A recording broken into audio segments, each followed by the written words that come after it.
आङो गिबियाव मिडिया नायगिरिफोरनिसिम आंनि गोसो गोरबोनिफ्राय बयनिसिमबो साबायखर बावहरनाय जाबाय।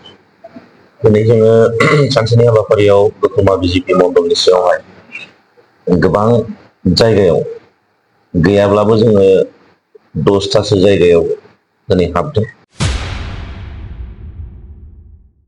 जे भटार्सफ्रा जोंजों लैहोर लैहोर बाहागो लानानै जोंनि हाबाफारियाव दिनै जोंनि गोबांथार बाथ्राफोरखौ बिथांमोनहा दिनै खोनासंफैदों आरो गोबां जोंनि बे मनरन्जन ब्रह्म बिथांखौ मोजां मोननानै दोलोआव बिथांमोना दिनै जगदान जाफैदों।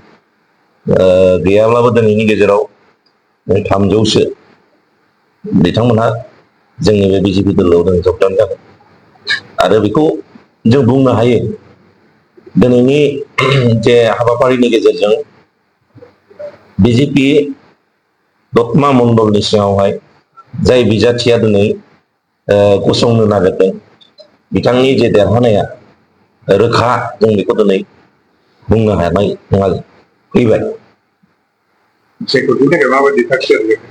बिसायख'थिनि थाखाय जोङो खुनु मोनसे सन्देह गैया, जोंहा बिराद मोनसे साखाफारा जोंनि गासैबो बुथआवनो बुथनि गासै वार्कार्सफ्रा दिनै गाव गावनि बिबानखौ लानानै गोग्गोमैनो दिनै खामानि मावगासिनो दं आरो जेसेबां जोंनि बे मण्डलनि सिङावहाय दैदेनगिरिफोर दं बिथांमोना दिनै रावखौबो नेयालासे खामानि मावगासिनो दं आरो बेखौ दिनै जोङो ओरैबायदि साखाफारा जाबाय माने इलेक्सनल' जानांसिगौ बेबायदि मोनसे जोंहा पजिसनाव फैबाय।